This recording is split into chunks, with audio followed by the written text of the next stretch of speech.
നമ്മൾ ഏതൊരു വിഷയത്തിലേക്ക് ഇറങ്ങുകയാണെങ്കിലും അതിലേക്ക് പൂർണ്ണമായും ഡെഡിക്കേറ്റ് ആയിട്ടുള്ള ഒരു അവസ്ഥയിൽ നമ്മൾ ഇറങ്ങുകയും പരമാവധി അതിനു വേണ്ടി പരിശ്രമിക്കുകയും ചെയ്തു കഴിഞ്ഞാൽ നമുക്ക് കിട്ടാനുള്ള എല്ലാ കാര്യങ്ങളും നമ്മളിലേക്ക് തന്നെ എത്തിച്ചേരും. എന്നെ അപേക്ഷിച്ചിടത്തോളം തന്നെ ഞാൻ സോഷ്യോളജിയിൽ JRF നേടി, പിന്നെ അൽഹംദുലില്ലാഹ് ഇപ്പോൾ അറബിയിലും JRF നേടി. ഇത് രണ്ടും നേടണം എന്നത് എൻ്റെ ലക്ഷ്യമായിരുന്നു. പ്രത്യേകിച്ച് അറബിയിൽ ഞാൻ ആദ്യം എഴുതിയ സമയത്ത് പറഞ്ഞല്ലോ, OMR ആയിരുന്നു എക്സാം ഉണ്ടായിരുന്നത്. എക്സാം ഉപേക്ഷിച്ചു. രണ്ടാമത് എക്സാമിന് പോയി. ആ സമയത്ത് എനിക്ക് എക്സാം എഴുതാൻ കയറാൻ സാധിച്ചില്ല.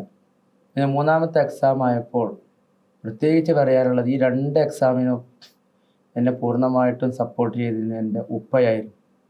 എക്സാമിന് പോണ സമയമാണെങ്കിലും അതിൻ്റെ തലേ ദിവസമാണെങ്കിലും ഏത് സമയത്തും വിളിച്ചിട്ട് എന്തായി പഠനം, എന്തായി കാര്യങ്ങളൊക്കെ ചോദിച്ചിരുന്നു.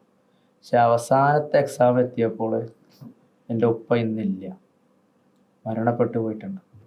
അപ്പം ഉപ്പാൻ്റെ വലിയൊരു ആഗ്രഹമായിരുന്നു ഈ 12 വർഷക്കാലം ഞാൻ പഠിച്ച ഈ അറബിയിൽ നെറ്റ് JRF കരസ്ഥമാക്കണം എന്നുള്ളത്. അപ്പോൾ ഉപ്പാക്കും വേണ്ടിയും കൂടിയാണ് ഞാൻ ഈ JRF കരസ്ഥമാക്കിയിട്ടുള്ളത്.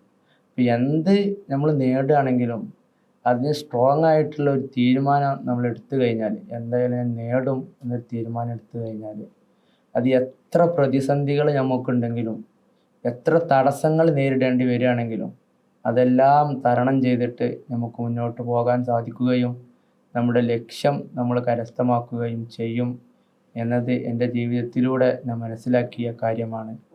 അത് നിങ്ങൾക്കും ഉപയോഗപ്പെടുത്താം.